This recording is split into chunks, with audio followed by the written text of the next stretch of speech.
sent for developing a similar system. So I wanted to just kind of walk everyone through it. So if you have questions, interrupt. It's very good. I worked in sexual harassment for an NGO since 2005 in Egypt, and I moved to Egypt in 2004, so I've been there for a little while. It's my home now.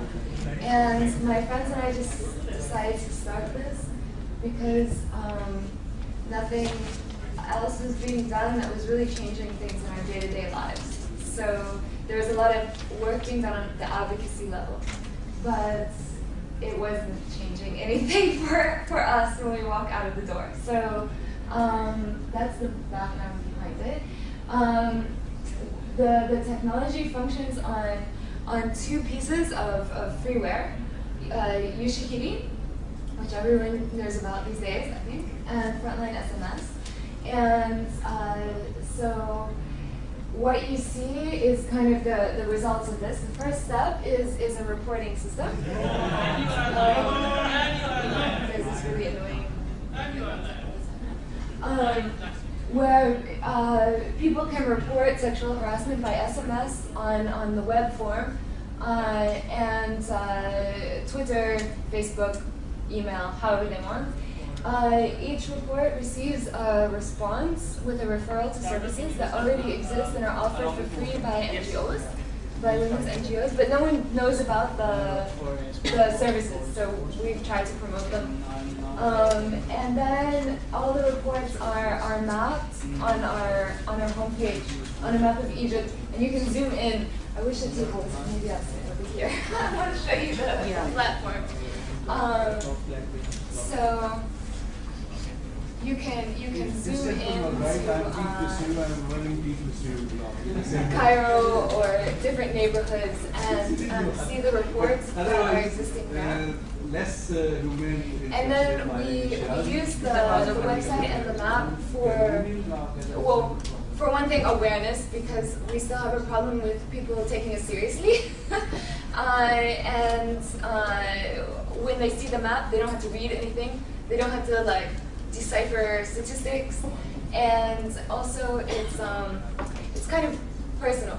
The reports are sent directly by people, and they're not censored or anything. You can see that kind of for awareness purposes, it's kind of cool because you can click on each red dot and see the text of the report. So you can read directly what people are saying. And it's kind of shocking, actually. It shocks people because they think that women are just complaining a lot, that people are calling us beautiful and giving us compliments and telling us we're sweet and we're being hysterical and complaining. Then they read the information and they see that it comes not from the American University in Cairo or these high-class places, but it comes from all over Egypt, villages, poor areas, slums, and they see the reports that people write, and they're graphic. And people aren't used to hearing women curse. They're not used to hearing women name parts of their body and say, "Someone touched me here." They're not used to, these very explicit kind of comments.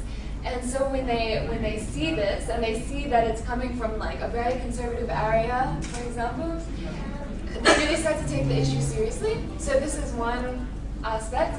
But for our use, as the group of volunteers that we are, the thing that we do the most of is using the map to target areas for community outreach.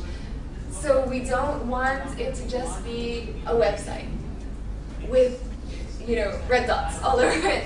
We gather volunteers, so many people from all over Egypt, about 300 or 400 people from all over Egypt have wanted to volunteer on this issue, for this cause, kind of. And so what we do is we get them together and ask them to organize in their neighborhoods days where they take their friends or their colleagues or the other people that have volunteered from their areas and go person to person and address people who have a presence in the street. So shop owners, the police guy who's just standing there, not doing much, the guy who parks the cars, the doorman, like the people that are hanging around in the street and have kind of like a control over the neighborhood. Our volunteers go and talk to them about the issue. So they open it up for discussion, and we prepare them with some facts to counteract some common arguments like it's the way the woman's dressed, or that it has to do with the economy or something. We prepare them with some facts to discuss this openly. But then in the end, what's really important for us is to ask them to do something. So back 20, 30 years ago in Egypt, people did something. If they saw someone harassing someone else, they would chase him down and shave his head as a sign of shame. And we're not asking for that. We're asking people to just like be watchful and not ignore what's going on, and then to say something, to say that's inappropriate. This isn't tolerated in our neighborhood. And so our goal is to do this in enough places and to recruit enough community members on our side that the environments in the street won't tolerate sexual harassment anymore. Because this is what we think is the real problem, that people are letting it happen. People are ignoring it and letting it happen. Like this is a page that was requested by people. So on the top we've got the NGOs that give services, so anyone can call them and they don't have to go through our system or anything. How to make a police report, self-defense classes, tips from people about what works for them on an individual level. This one's my favorite. It's from my partner, actually my best friend, a partner in Harassment. She has this like glare, this look that she gives people, and it's really effective. It's amazing, and it looks very much like them. Well, I'm scared. I know, right? Because they like these guys that harass. They don't expect you to like confront them. They expect you to be shy or like stay quiet or run away or be afraid. And when you like make eye contact and you look at them like this, it really has an effect. You have to practice though. Yeah. Self-defense. Just some tips. What works, what doesn't work.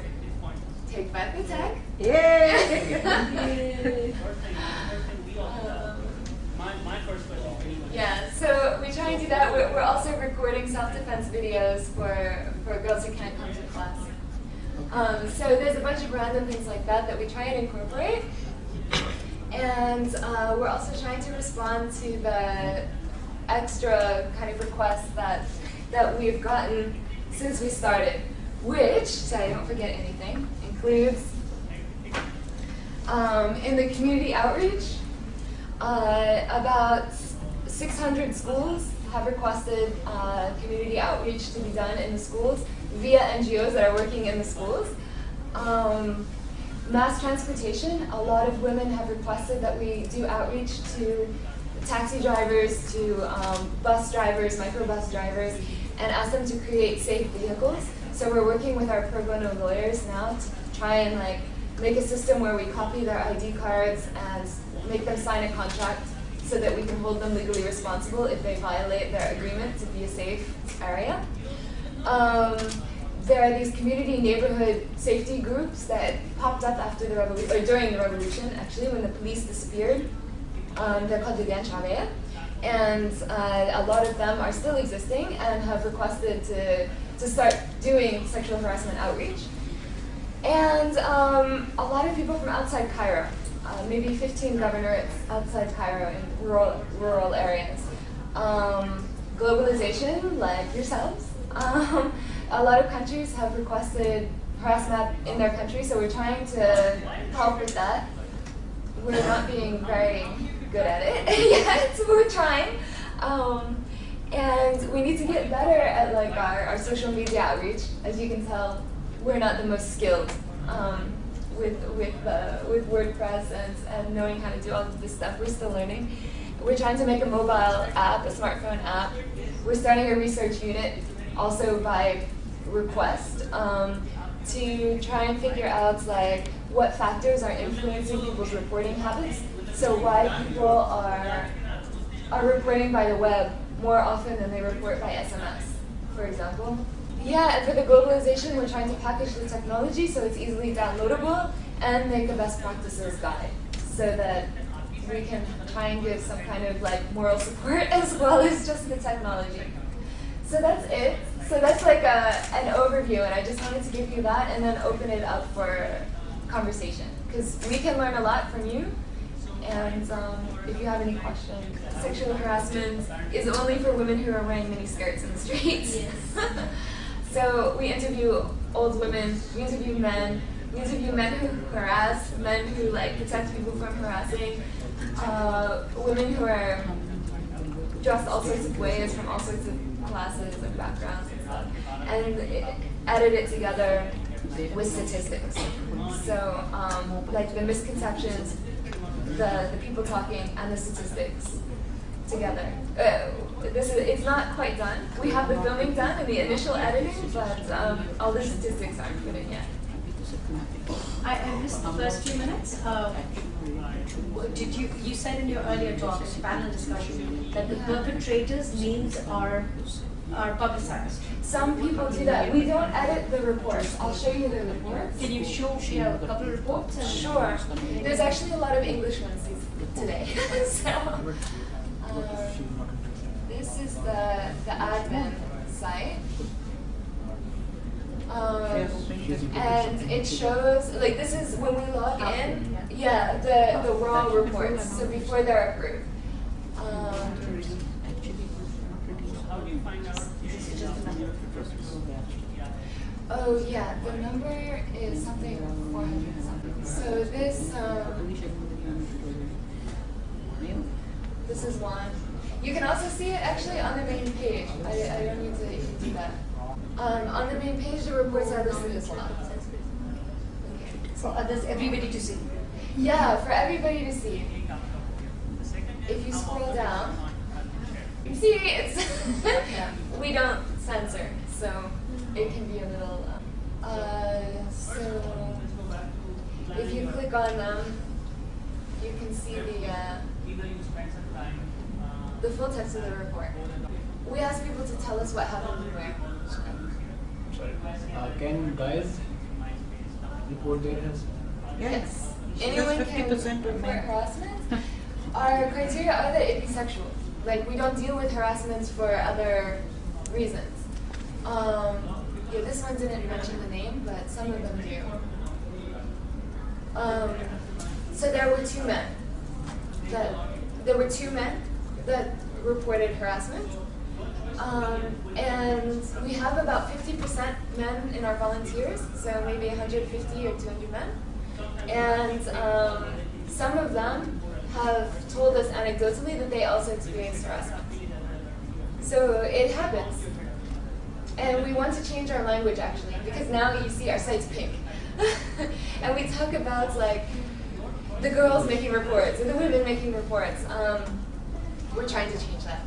It's something that we're interested in because it just came out, like just a couple weeks ago.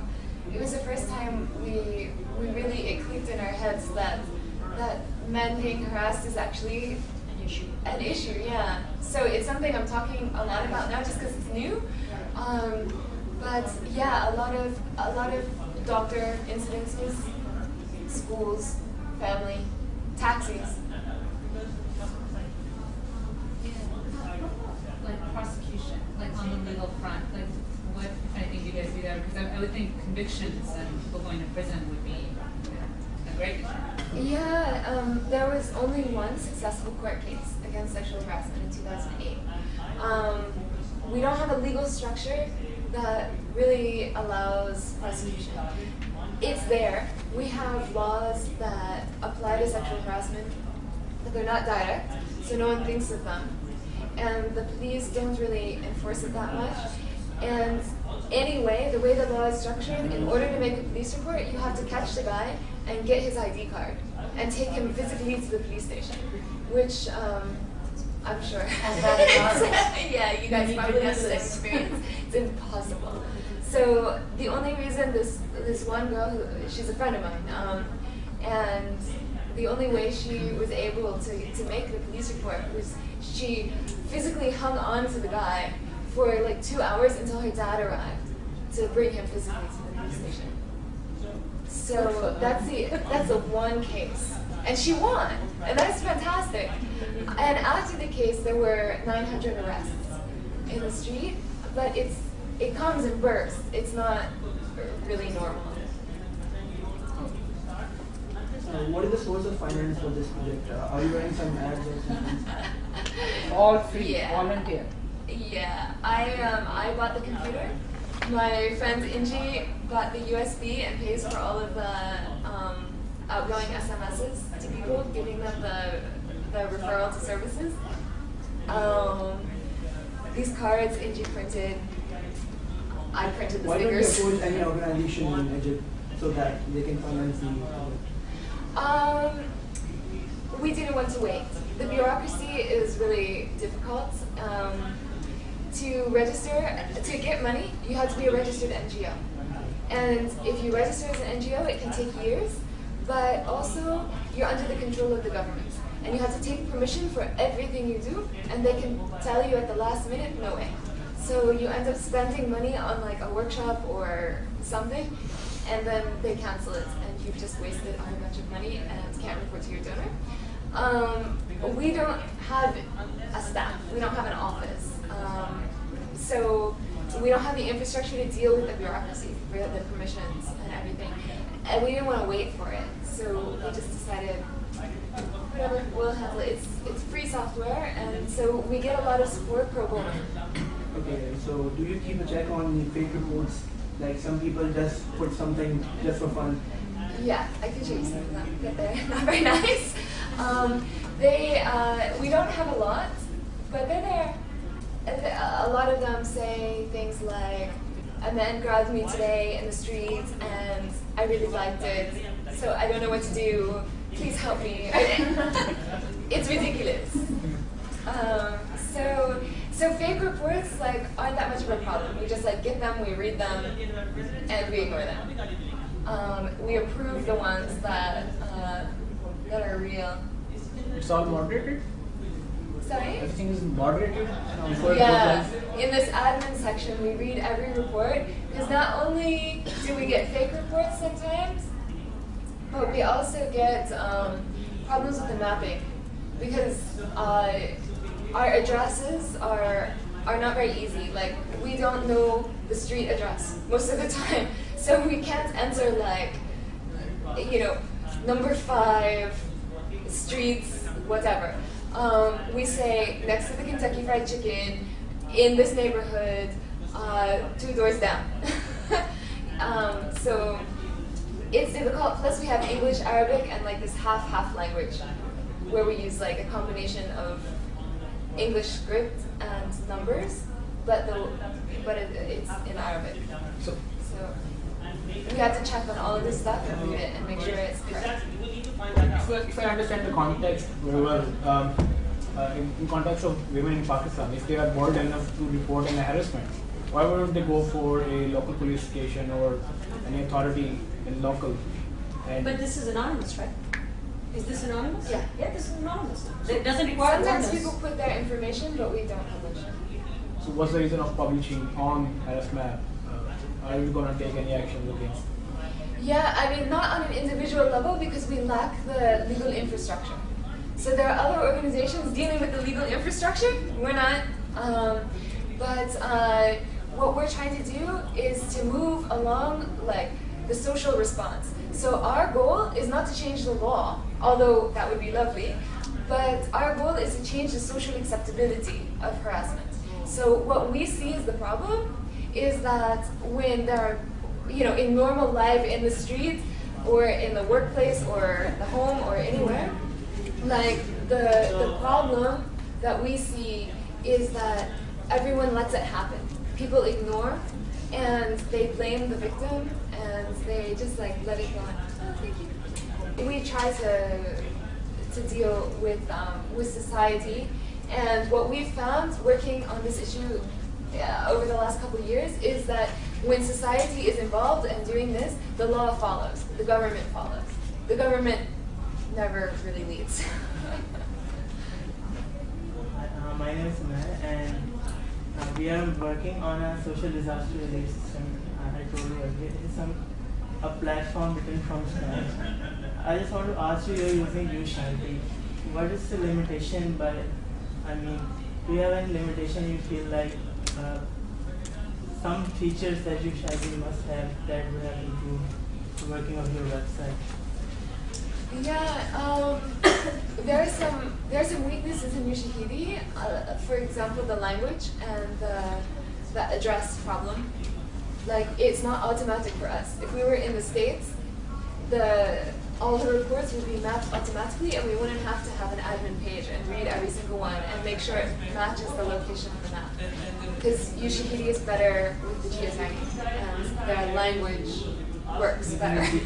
But our language doesn't work so well, and we had to do a lot of work on geotagging. So you probably have to do the same thing, I'm guessing.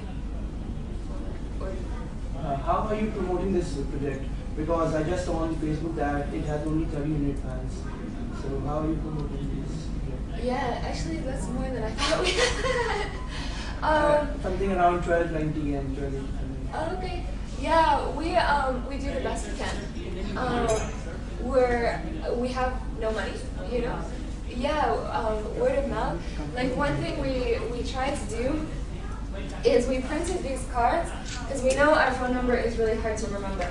So our reporting information, we printed on cards that people can keep in their wallets, so they don't have to remember the number. Yeah, we do. We try and go to events like this or local events. We are invited to speak with a lot of NGOs, at different cultural things or social things or workshops that they have featuring us. We have a lot of media coverage. I don't know why, but we do. And we have Facebook, we tweet, and I don't know. There's just like a word of mouth buzz. Yeah, this is, if a woman is harassed and she reports here, and another woman talks to her, they'll find her. You don't need to market this. You need to generate awareness, but I would think that two women would talk a lot more than a marketing campaign. Yeah, we in issues like this. More. Yeah, in issues and if like you guys this. have suggestions, we'd love to hear them. We just In have our no part, resources. In our part, we can just tweet about it.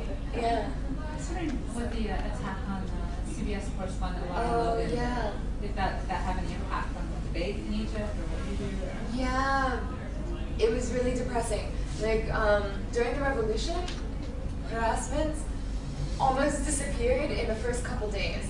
Like, it was a transformation that happened just overnight, and it wasn't coordinated, nothing. It's just in neighborhoods, people got very active about protecting the safety of their neighborhood, the dignity of their neighborhood. They had a personal connection to it. All the men went into the streets and made weapons from whatever they could find in the street to make checkpoints and control the safety. So in those first days, everyone was talking about it. There was very little harassment going on. And in Medina Tahrir, the place of the center of town where the demonstrators were staying, it stayed very low, the harassment, and people were intervening. There was one story that my friend told me.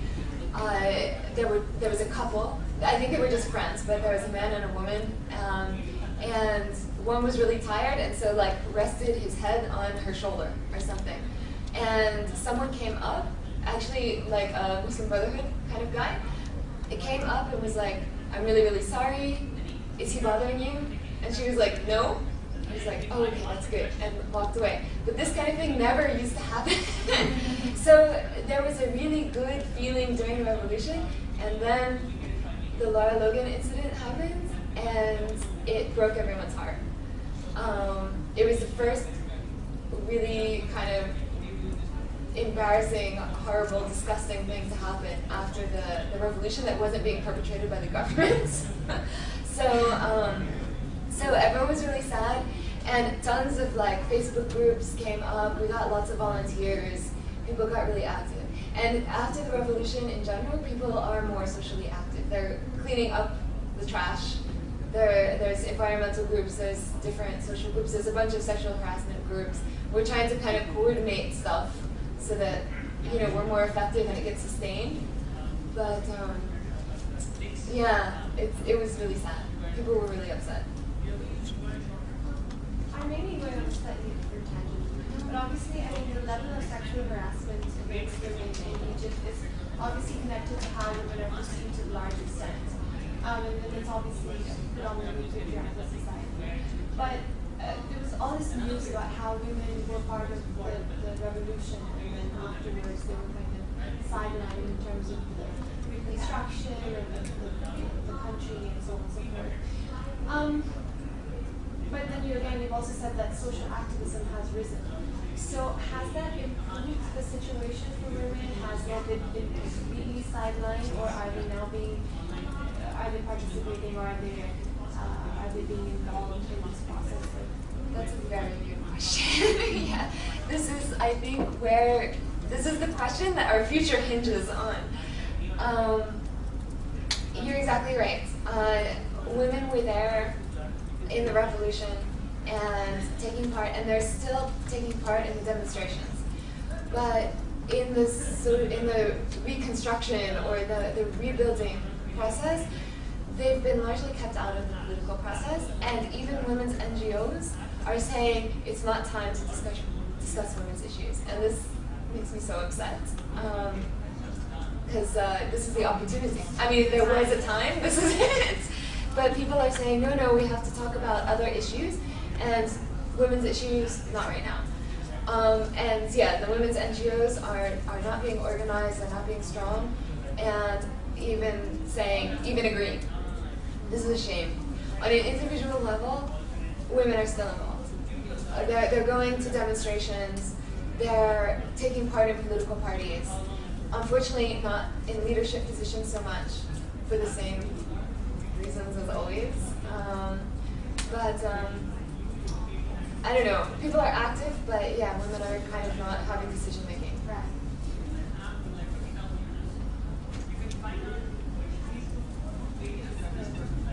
Okay. Well, thank you for your interest in this and in like starting up, and I'd be happy to talk to you more about how to start it up. I mean, I hope it was informative to go through the different steps. Yes, absolutely. Because I know it's a little bit complicated, yeah, it would be. I'd love to hear your ideas for starting here. I'm sure it will be different. Is there any reason we couldn't start this on Google instead of We could do that. That's my first impression. That probably we are it would probably be easier. Yeah. So we could integrate Google Maps API. Because during the floods we did that. Really? Yeah, and I think it was very good. So it might be easier because it might be more accurate as well. Because a lot of mapping is being done here already in terms of mapping the streets and lanes and stuff like that. There have been mapping parties where everything is being mapped, and it's easier That's to very cool. Yeah. So the maps by are better. volunteers. Yeah. That's So fantastic. Google's already doing that locally, Okay. and so most of Islamabad is already mapped, but it may be smaller cities will take longer. Yeah, of course, because we are working on that as well. We are cutting people from local villages. Probably they should map what their villages. So the problem is they don't know yet that they could do this. So that's the purpose of map Probably party. they don't have access to technology also a lot of times. Yeah, how are they doing it? The mappers, like people going out and mapping the neighborhoods. Yeah, okay. I happen to be a mapper. So how we do it? We map the streets, we map places we know, then we get help from local maps, then we get help from the community medias, for example. So that way to map. Main problem is that they should be main streets, the main buildings that are important, and so the other users can come along and add more details to already added features. So we try to map the main things, that's the main roads, highways, and Cafes, the airline offices, the banks, Parks all the and- main, and then let other people from community then add in all the other. Maybe we've started having mapping parties as well. That's so cool. There was one yesterday, in fact. Yeah. Should have gone to that. Yeah. Yeah, that's really interesting. I'm gonna have to go and ask about this. I don't think we do that. You don't have to do a mapping party. Google is already doing that. So what we're talking about is the mapping parties are being arranged for the mapping. So we already have really rich maps for a lot of cities in Pakistan. So you So could if you take use a Google map If you use- instead of Usually uses Google Maps. I'm not sure. Usually is the engine that puts together the reporting. I don't know how usually works, but if we can integrate Google Maps, if it is already integrated, so that would be awesome because most of the maps are actually translated in Urdu, so the localization would not be a problem. Yeah, that's perfect. So Yeah, I think because usually, at least our installation, we use Google Maps. okay, that's good. Yeah. Thank you very much. Thank you.